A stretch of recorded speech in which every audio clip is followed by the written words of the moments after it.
آگے ایک سوال آیا جی کہ میری 2 بیٹیاں ہیں، ساس کہتی ہیں کہ فلاں دوائی لے لو تو بیٹا ہو جائے گا، کیا بیٹے کے لیے ایسا کرنا صحیح ہے؟ اس میں ایک اور چیز ایڈ کر لوں کہ وظائف بھی بتائے جاتے ہیں، وہ بھی شامل کر لوں۔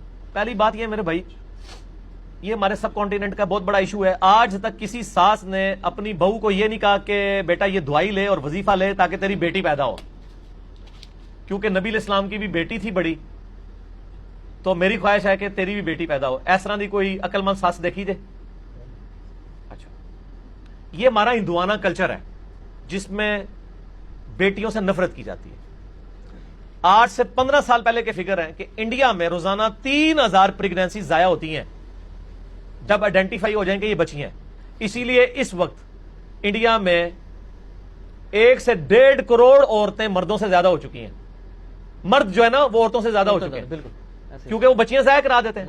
اگر مارے نہ تو یہ برابر ہی رہے ہمیشہ، اللہ نے بیلنس کیا۔ وہ جو بخاری میں بھی آتا ہے قرب قیامت میں ایک مرد 50 عورتوں کی کفالت کرے گا، ٹھیک ہے نا، کیونکہ پھر وہ اب یہ صورتحال ہو جائے گی، جگہ جدل ہوگا اور یہ معاملات کھڑے ہو جائیں گے۔ اب مرد ویسے بھی تھوڑے رہ رہے ہیں اور ایشوز کھڑے ہو گئے۔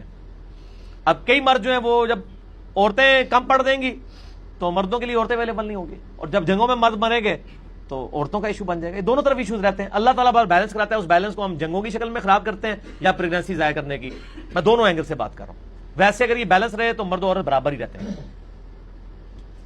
تو اس طرح کی جو دوائیاں وغیرہ لیتے ہیں یہ جائز ہے، ناجائز تو نہیں ہے۔ بیٹے کی تمنا کو بری چیز نہیں ہے۔ وظیفہ بھی بتا دیں۔ حضرت زکریا علیہ السلام نے بھی تو دعا کی تھی نا بیٹے کے لیے، سورہ ال عمران میں آتا ہے، سورہ مریم کے اندر آتا ہے کہ اللہ مجھے اولاد یعقوب کا وارث چاہیے۔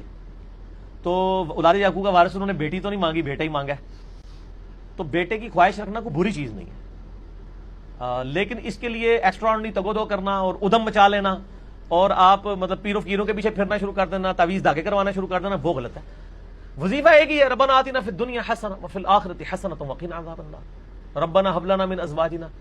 آپ مصیبت اور پریشانی سے بچاؤ کے 3 وظائف ہیں، میرے یوٹیوب پہ کلپ ہے، 4-5 لاکھ لوگ دیکھ چکے ہیں۔ نمبر 1 حسبنا اللہ ونعم الوکیل، نمبر 2 یا حی یا قیوم برحمتک استغیث، تیسرا لا الہ الا انت سبحانک انی کنت من الظالمین۔ اور اس کے علاوہ اگر آپ نے حضرت زکریا علیہ السلام کی دعا جو ہے سورہ ال عمران سے اور سورہ جو ہے وہ مریم میں، وہ آپ دیکھ لیں، وہ پڑھ لیں، وہ کچھ بھی ہے۔ باقی اللہ نے اپنی مرضی کرنی ہے۔ سورہ شورا میں اللہ جسے چاہتا ہے بیٹے دیتا ہے، جسے چاہتا ہے بیٹیاں دیتا ہے، جسے چاہتا ہے دونوں دیتا ہے، جس کو چاہتا ہے بے اولاد رکھتا ہے۔ نبی علیہ السلام کی اپنی آلموسٹ صرف حضرت خدیجہ کی اولاد تھی نا، یا ماریہ قبطیہ سے ابراہیم پیدا ہوا، باقی تو ساری بیویاں آپ کی بھی بے اولاد تھی نا، بچہ نہ بچی۔